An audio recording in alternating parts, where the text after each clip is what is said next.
Hey everybody, my name is Chris. Just want to share a quick little testimony with y'all today.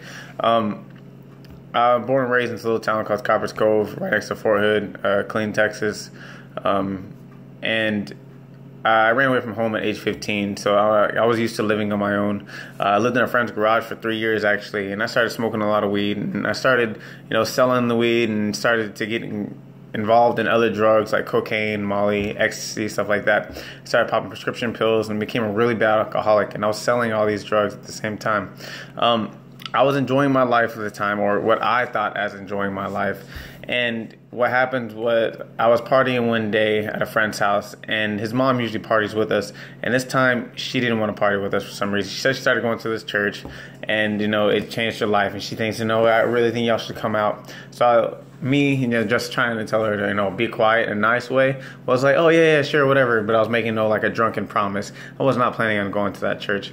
But after that next morning, they had called me and woke me up at like 10 a.m. in the morning. And was like, you said you promised that you would go to the church, so you have to go.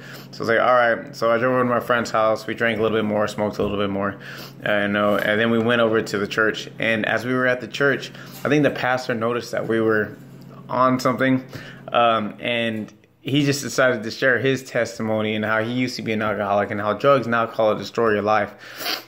So I just kind of brushed it off to the side because I was making money doing what I was doing, and I felt happy doing what I was doing. I had a double wide trailer in this town. I'm paying $800 a month for rent, which is actually kind of like an average size house at age 21 or 23 at the time. And I had my wife and I had 2 kids, and I was taking care of everything, and it was just with drug money. So I was not trying to quit anytime soon. So I had brushed all that off, went home, and that next Friday, I had taken way too much. I had popped a lot of bars. I had popped a lot of Molly, and I was also drinking like crazy. So I had blacked out that day, and I had woke up Monday morning in jail.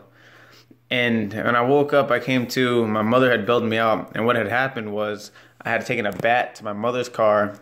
I had broken into my grandmother's house, chased my little brother down the street, all because I thought that they had stolen some of my drugs. And once this happened, once I realized what had happened, it just hit me, man, what am I doing with my life, man? This is not how I want to be. This is not who I truly am. And the only place I could think of to go to was, back to that church. So I went back to the church, and when I went there, the pastor had mentioned how Satan is an angel, but he's a fallen angel, and he can still bless you with things in this world. He can give you money, fortune, fame, and all this. And after that, I realized, man, maybe Satan is blessing me. Maybe I'm blessed, yes, but maybe it's by Satan. And that changed my whole life around. That gave me a whole, perspective on life. And I answered an altar call to give my life over to Christ, but I didn't feel anything after that. So when I went home, I actually prayed for the first time and asked God, like, if you're real, I need you to reveal yourself to me.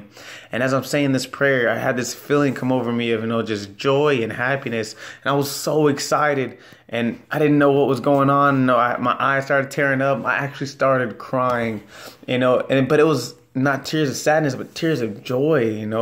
I felt so great. And I realized, this has to be God. There's no drug can make me feel that the way I'm feeling right now. And after that, I decided, no, that's it. I gave my life over to God. I threw away all my paraphernalia, threw away all the alcohol I had, and was like, what, God, I'm living for you. You are real. I know you are out there. I know you are God in my life, and I am sorry for all the sins I committed. And ever since then, I have not missed a church service. I have been outreaching. I have been touching souls.